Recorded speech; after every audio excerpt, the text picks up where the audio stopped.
Hey guys, Luna here, and welcome back to Friendsim 2. Last we left off, we had just fell from the tunnel,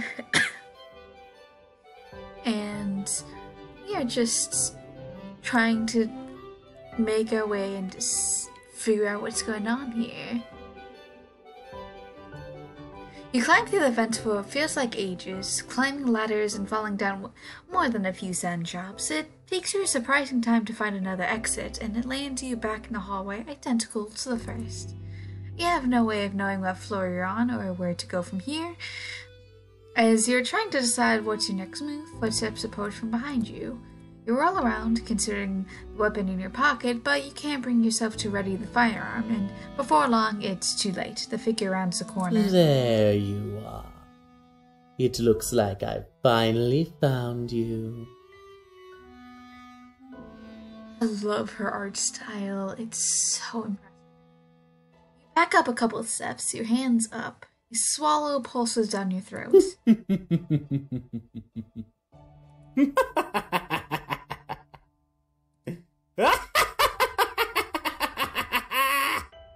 Yes, it's been a long time.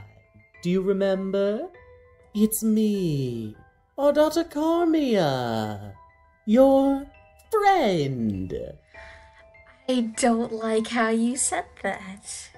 Well, I'm waiting. Don't you have something to say? We haven't seen each other in sweeps and sweeps. Not since you left. I can't imagine what you must be thinking. Of course, that isn't a problem for me. I don't have to. Oh no, that's right, she can. Read mine. So you do remember. What a relief to see your pitiful think pan hasn't completely buckled under all of the excitement. I was a little worried you might be brain dead.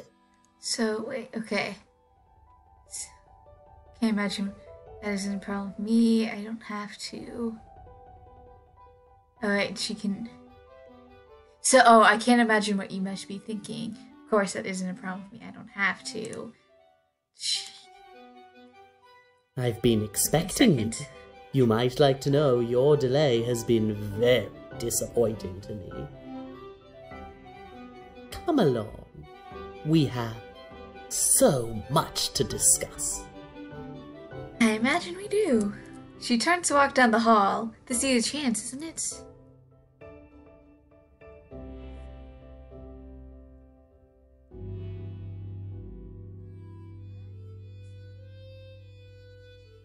Follower. Right, this was the plan. You'll occupy Ardata to buy Marty some time. They'll also admit to the hint of cautious courtesy toward your non-lethal reputation. Just a hint. You're not stupid, just... Well, let's not rule out the possibility of you being a little stupid, just for you being planned to stay on your toes. You fall and step behind her, trying to clear your mind. This is your chance to find out a chance to do what you do best, whatever that is exactly. Time to find out. Andrea leads you to a dark, moody room washed in distinctively on-brand cerulean light. It's a large space with a variety of equipment and personal effects. This seems like the heart of her operations. I try to smother the thought, but it surfaces. There are so many computers here. One of them is bound to have the clearance to view past outgoing communications from the training satellite. If you could just get to one, that is. Mission accomplished. Andrea gracefully sits herself down on one of the two chairs next to a small table, beckoning you to the other. At either seat, two coveted plates are set of cutlery. Wait, you're not particularly hungry, but perhaps your nerves are spoiling your appetite. Go on. I won't bite. Not you, anyway. Right. This is just a nice brunch catch-up between old friends. Nothing to worry about, sure. You believe that 100%, totally. You sat down at your little seat, eyeing the table setting before you. wary of staying inactive too long for her liking, you take the napkin to lay over your lap, remembering her fondness for table manners. A little smile crawls on the corner of her lips, encouraged by, but wary, you dare to reach one of the cloth decorative handle. No! How dare you! You will not be lifting that platter dough! What kind of miserable wretch do you imagine yourself to be, to spit on my hospitality like that? Ardata rings a small silver bell on the table. Watson! Our guest has arrived! Watson? An olive-blue troll emerges from a door in the back of the room, dressed in slacks and white shirt beneath a vest. Watson wordlessly comes to your table, lifting the covers off on each plate. An aroma like freshly seared steak hits your nose. An appearance like freshly seared steak also hits your nose. When you look down at brunch, it brings back memories. One of your memories of all time, for sure. Watson lays a Ardata's napkin across her lap before bowing and excusing himself out of the same door at the back. You're waiting for the other sauterpod ceasing to drop. When she takes up her own fork and knife to eat, only then do you think to do the same. You don't want to cause more offense than you already have. Of course not. That is so very like you to be so considerate. Very much so. I think I'm making a change because you see either way. We're going back to moisture wave. Yes, of course. Consideration is your middle name. MS Paint Consideration Adventurer. It's just a little joke you would make. Were you privy to that sort of extra sexual intel? Enough. I will inform you when our conversation requires your characteristic frivolity. I don't blame you, to be honest. How is your food? Are you enjoying it? It's then you realize that your arms are moving on their own now, sawing the meat into manageable bites, lifting it to your mouth. Even your chewing is automatic. It's disconcerting, to put it lightly. You realize now why she's allowed you to keep your gun. You guess it's no threat to her if you can't use your own arms to fire it, no matter the reason. With your mouth full, the best you can do to answer your question is to think it objectively. It's good food, probably one of the better things you've had in the fortune to eat for in a while. If you'd had a choice, you might have eaten it anyway. I am so glad. I remembered, of course, our first meeting. I want you to understand the impression you've made. That fateful meal changed the very direction of my life. Consider this an apology for all the unpleasantness, if you feel you require one.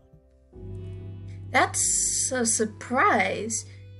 Guess a good one? You're about a third through your steak now. You must have so many questions. What has happened to your good friend Ardata in your absence? How she feels about being abandoned by you, her only friend. You must be wondering what nefarious plans I have in store, what vengeance I must be waiting to grow ripe before it is extracted like into the glut gut of an insatiable tick-bee. That is certainly something. I will permit you to speak your inquiry. Go on. True to her word, Felician returns to your vocals. But you hesitate. What should you ask first? What item is the most important right now?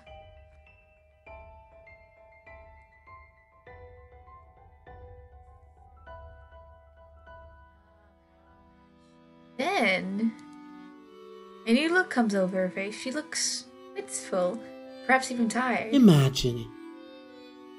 Imagine the heartbreak of a young troll to make her very first friend, only for them to disappear. I wondered to myself, what had happened? Did you so regret meeting me? I hated you more than you can ever know. But perhaps I have you to thank.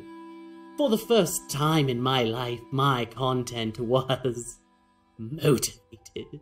It was like I had a spark, that taste of something, the potential of it. It made me hungry. Certainly something else. It made me cruel. Your replacement. To me, they all had your face. Your blood. Ah, yes, that face you're making right now. That's the face from my dream. I got over it, of course. Realized how silly I was being.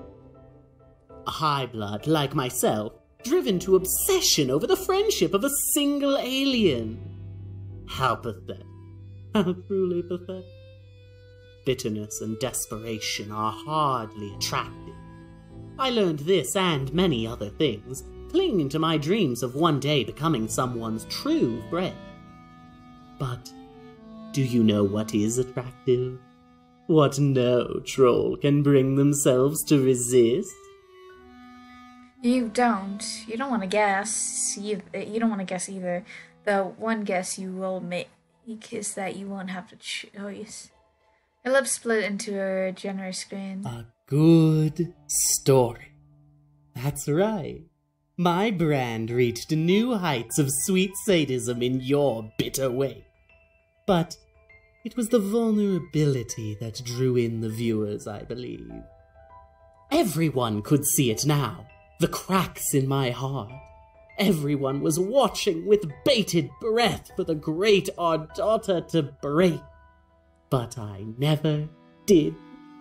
In fact, they're still watching. Not just the Wiggler's planet side, but the highest seats in the Alternian military. They were so fond of my inspired content that, upon conscription, I was immediately promoted directly to head of the propaganda division. Yes, they were so impressed by my stylish bloodthirst and eye for the infliction of suffering. They even built me this shitty, hideous tower so that I could run my show forever. Isn't it funny? After that one thing kept me going for so long, the fragile hope of leaving my horrific circumstances behind me, nothing has changed for me at all. Go on, laugh. You must see the hilarity in my situation. It's written plain as the fangs on my face. Honestly, kind of sad.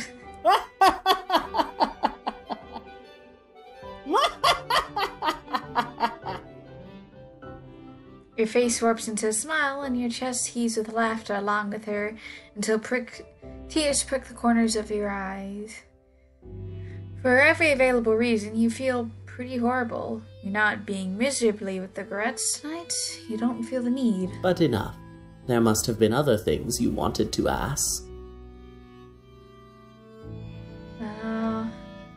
What about your nefarious plans? Let's go with that.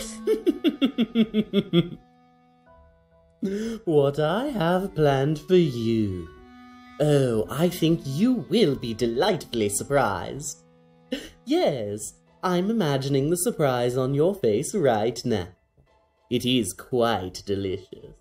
I have waited for this moment for some time. Are you ready to be surprised? You guess? Can one be ready Shush! You are ruining it. Wait, what? You guess? Can one be ready to be surprised? Isn't the whole point of... I forgive you. Wait a little. And a little longer. Then you figure that it's probably too much waiting. So what's the surprise?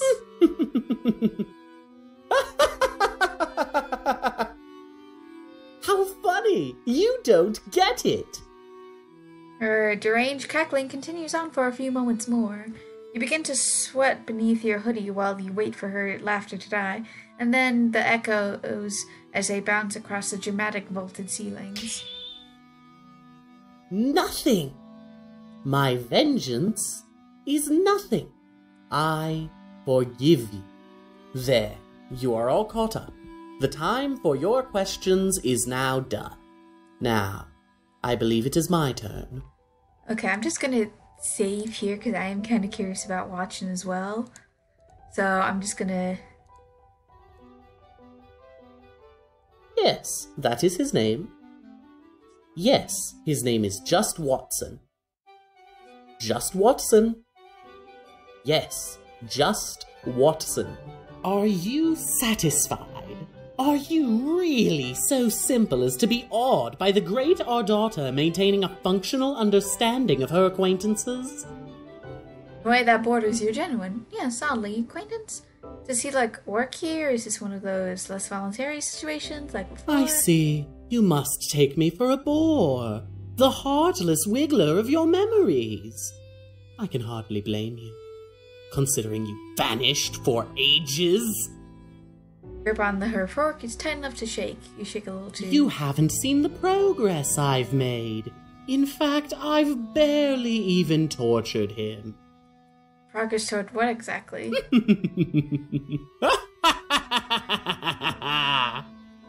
Okay, more left. Great, let's drop Watson for a subject now. But enough. There must have been other things you wanted to ask.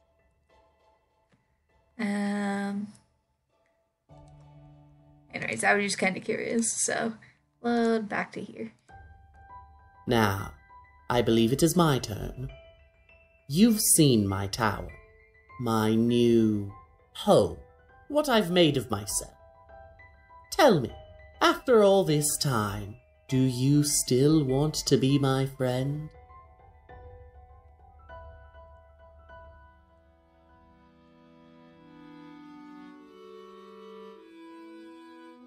About to speak, your throat and jaw seize, silencing you. Freya is fixing you with a sharp look that glows out of her 3 yellow eyes. It'd be paralyzing even without the aid of her powers. Don't lie to me. She releases you. You sit stunned for a moment, before you realize she's still waiting for your answer. Yes. You remember what you said to Marty. You were put here for a reason. What was that reason again? Yes. You tell Audrey yes. You would very much like to still be her friend. That is all possible. She doesn't miss the qualification, you can tell, but the corner of her mouth does swish. It's less joy or satisfaction that crosses her face than perhaps relief. Let's not make a fuss of things. All I required from you was honesty. Oh, dear me, what an inconsiderate host I've been. I haven't offered you a drink with your dinner. Yes, no longer will you underestimate little Ardata. You will now see my highly developed friendship skills in action. Allow me to demonstrate by pouring you some wine. Jerry reaches into a cart beside the table and pulls out a wine bottle and 2 little silver goblets. She pours one for each of you and places yours to the top left of your plate. Well, if she wanted to kill these, she probably would have done it already, or will do it later, whichever. You lift the goblet to your sip a polite amount. This is not like any wine you've tasted before. You're a little suspicious about the contents, but it's fine, you guess. Jara seems pleased. She grins over the gloved hand her chin rests on. To friendship. Now, finish your meal, please. Watson worked very hard on it. You do your best to oblige her. Your arms are your own, and only about half of the dish remains, so it's not necessarily difficult. The only struggle is keeping your mind on a tight leash, as it aches to gnaw at the thought of your burgundy friend. The wine is not terribly helpful in this regard. For fuck's sake! This is sad, really. I apologize. How very inconsiderate of me as your friend not to remember you're a bit of a moron. I obviously know all about her, and that rebel friend of yours down in our basement. Did you not realize that already? Your gut wrenches. Sylvia? She means the entire Emperor knows about Sylvia? Is that their name? I can hardly be bothered to remember somebody so pathetic. Of course we know about them. How do you think we knew to expect you? In fact, Sirava has been quite helpful in staging intel to the rebels. We've uncovered quite a few squeak beasts' nests thanks to them. Punctuates the statement by stabbing her fork into the last piece of her steak. You flinch. And in this case, they just handed us a prime suspect in the latest crime against the Empire. It's quite funny. If only they knew what big fans they had in the AIS. Sever, you can't imagine what this knowledge would do to them, that they were being used this whole time. And Marty, You led her right into a trap. I can sense you are worried about your friend. No need. In fact, she's doing quite well. Would you like to see for yourself? It feels like a rhetorical question. In a few moments, it proves to be as Ardata lifts her wine glass in a grateful art. Come, let's have some entertainment with our drinks. The show is about to start. Ardata takes a little remote from the pocket of her robes and pushes a button. Instantly, the screens to your left flash, and there are idle designs to shots from around the facility. You spot a telltale drops of blood dotting the hallways, and even with the colors washed out, and somehow you know it's maroon. Suddenly you see her. Marty darts down the view of one of the cameras, ducking into the alcove of a doorway. She's clutching her bloodied side, darting her gaze around in a panic. Her stomach lurches. Ardata watches perfectly still. She spies a narrow ledge of decorative wall running around the edges of her hiding place. Behind her, a guard approaches with with his assault rifle down as she jumps to grab the lip, straining to pull herself up into the corner with her back to the wall. As he rounds into the alcove, she catches him by surprise, landing and pinning him to the ground. His gun goes scattering away. You fail to restrain a whooping cheer. Yes! Go, Marty! Quickly slings the shotgun forward from her back and aims it.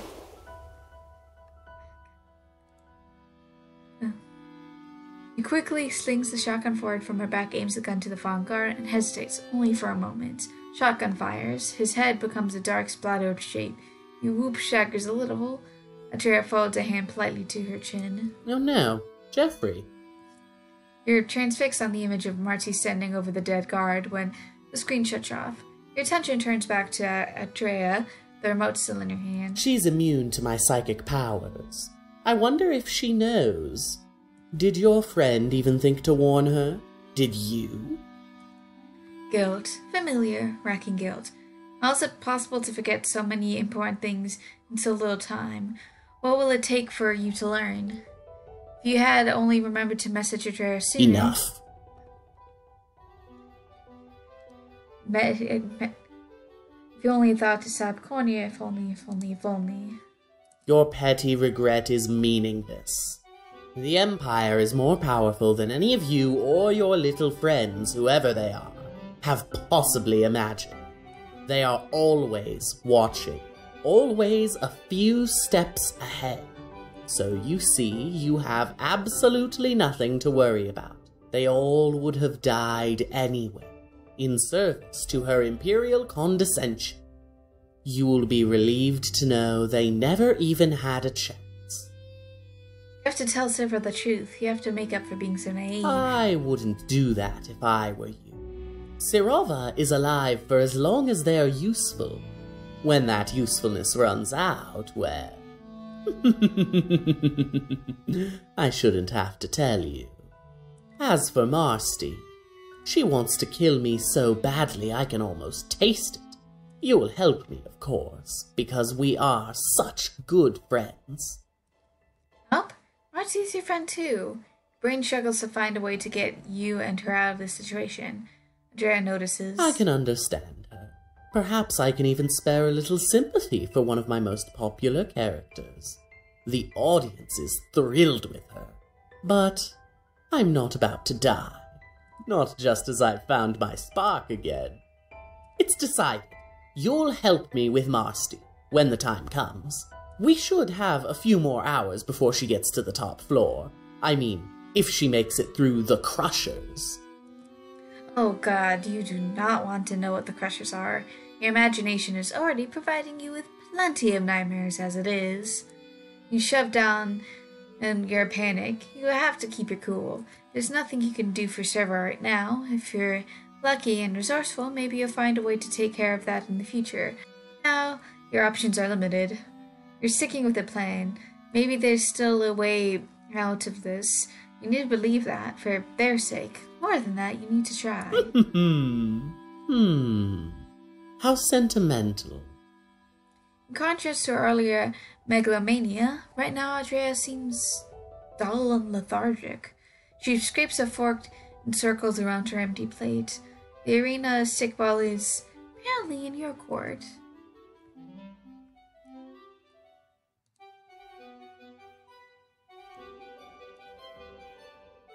Curious, so... Friend. Okay, so I got the secret achievements. So... Still missing five things.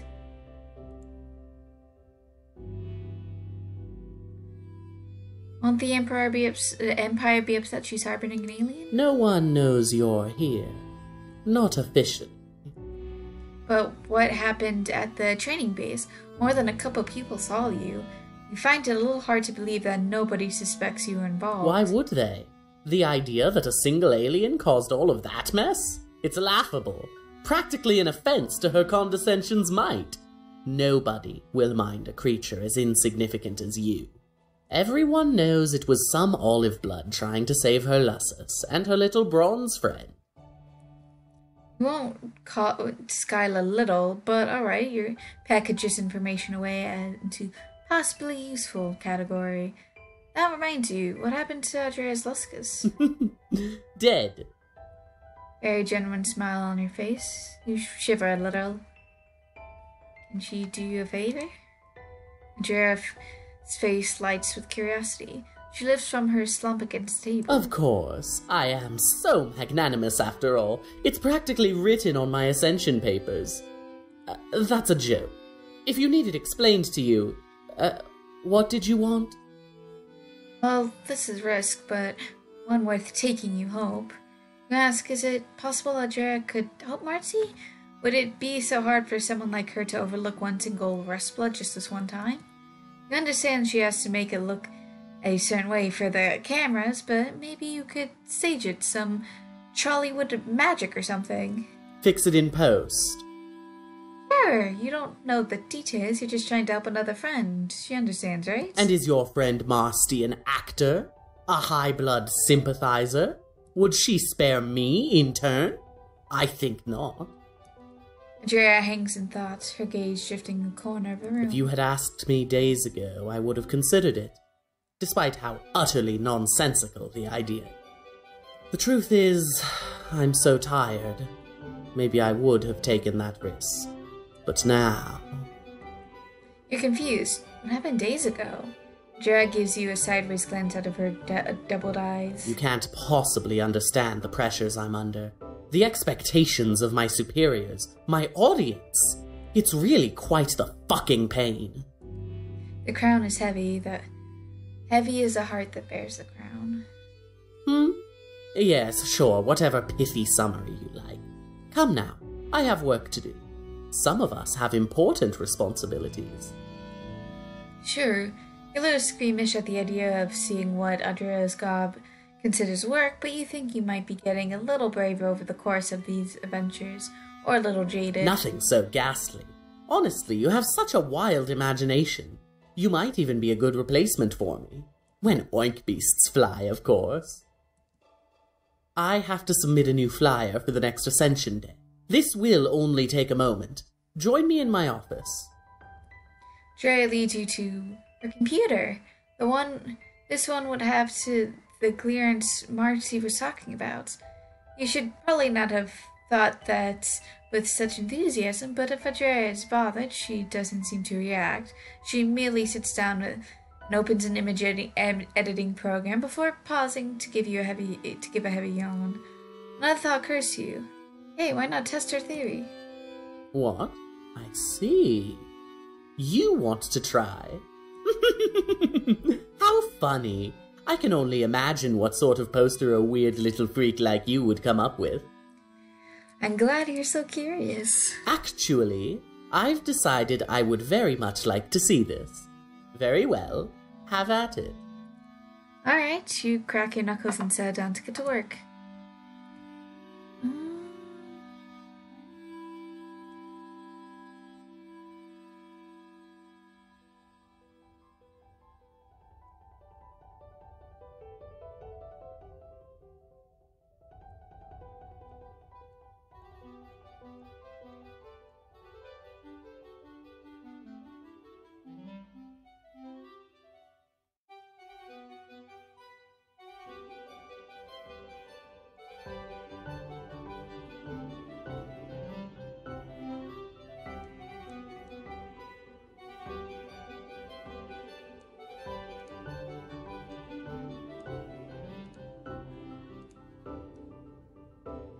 Wish I could send this back.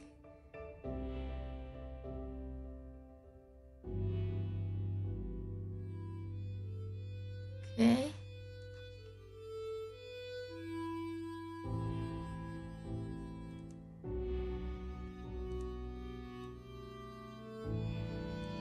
And can I...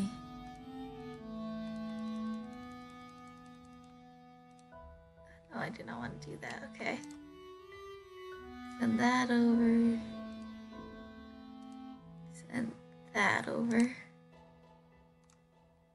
we go. So I need to shrink that down a couple times.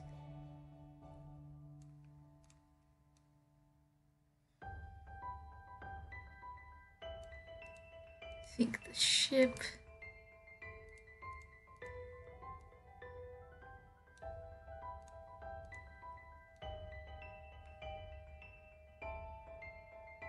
One more time.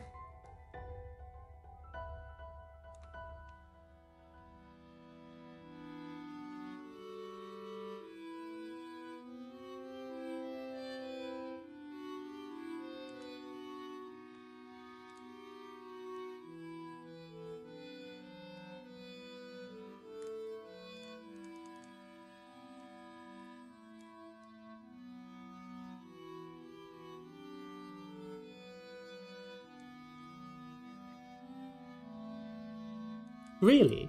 That's what you're going to show me? Yeah. Ardata laughs. Interesting. She says in a way that suggests it is not, in fact, interesting. Never mind. If you're done, then let me know so that we can save this atrocity. Yeah, you're good. Very well then. We only need to save this and... You try and get a moment to thumb through the files on this machine, but your Chargan address seemed very, very invested in what you were doing. She's really keyed on your technique, though she remains eerily silent through the whole process. Go along, you're just done. You realize you're not getting the chance you hoped for, and you don't think it makes any more sense to stall. Admittedly, you've gone kind of sucked into the process yourself. Perhaps graphic design is your passion. Turn around and wait for her assessment. Andrea seriously considers your work for a few tense moments.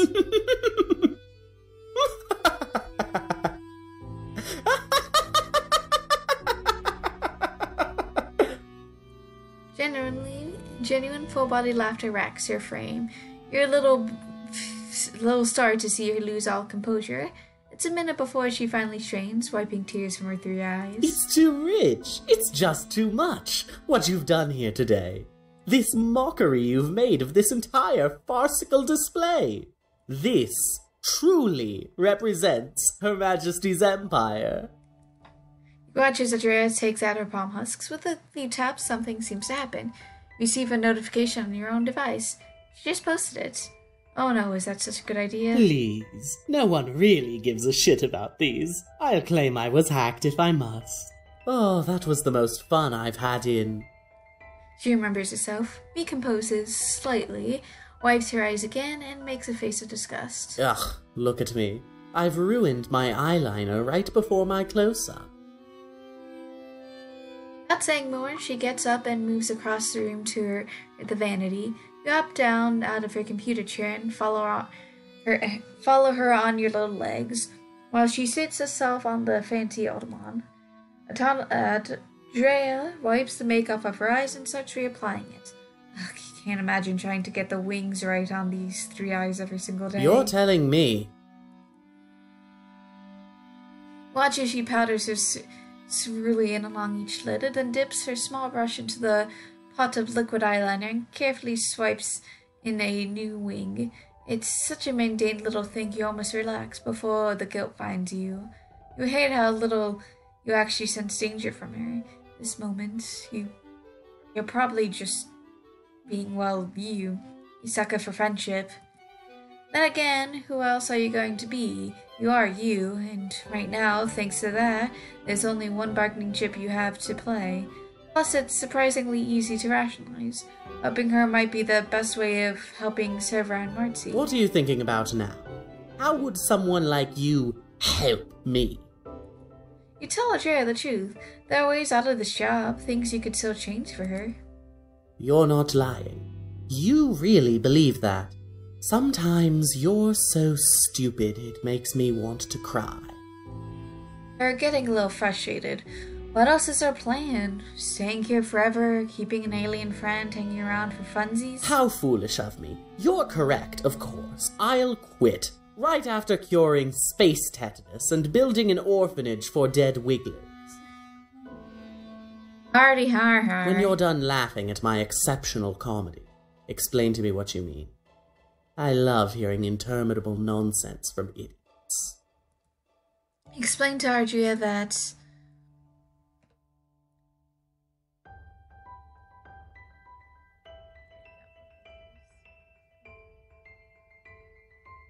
Get her out of here. You have these powers, inconsistent, strange, unknowable powers, sure, but you're confident if she can hang on for just a little while, you can get her off this planet entirely. Well, off this planet, off this entire reality, somewhere the Empire and her superiors can't even comprehend, let alone find. She'd be able to just go. Leave it all behind, forever, like it was a bad dream. Are you serious? Yes, this isn't a joke. Can't happen right away, but it can happen if she trusts you. You made a little nervous by the look she gives you. It's pure desperation. Please. She lurches forward, grabbing the front of your hoodie in both hands. Your little body jostles in her grip. Please promise you aren't lying. Please, get me out of this hell. I can't take it here anymore. Not even one more night. Alright, you promise. Ardata releases you, but that desperation look lingers for a moment longer until pulse relaxes, then straightens. The frantic woman you saw sinks back into the cool surface of Ardata's practice charade. As if sensing her calm, a loud beeping comes from somewhere in the room. Ardata lifts her eyes to the ceiling. I suppose it's that time. Stay here. I'll return momentarily. She stands from the ottoman and turns to go, but hesitates a few steps to the door. Thank you for today. It was not while it lasted. Well, that was ominous. You wait to make sure she's gone before you realize. The computer! You rush back and hop into the office chair, spinning accidentally before you stop yourself with your foot. You grab the mouse and wriggle it with all you muster.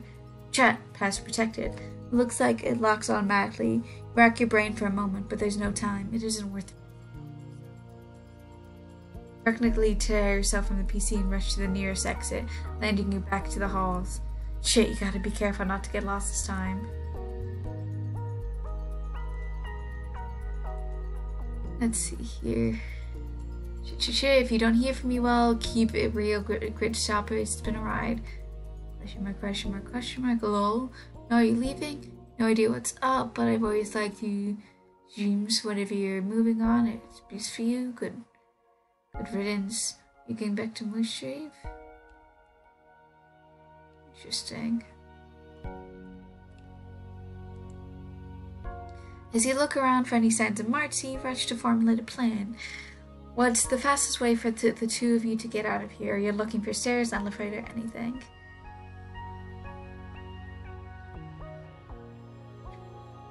Stop as a clanging noise comes from somewhere above you.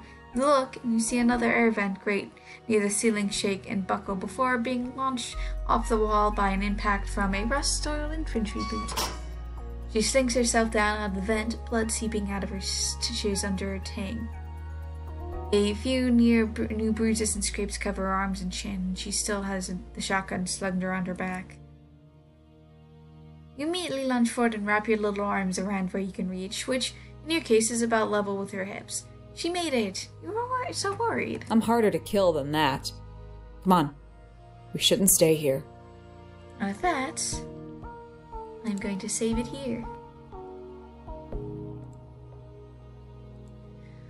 I hope you guys enjoyed this, and I hope you guys have a good day, night, week, month of your lives. And may the stars forever guide your path, for wherever it might lead you into the future. Bye, everybody.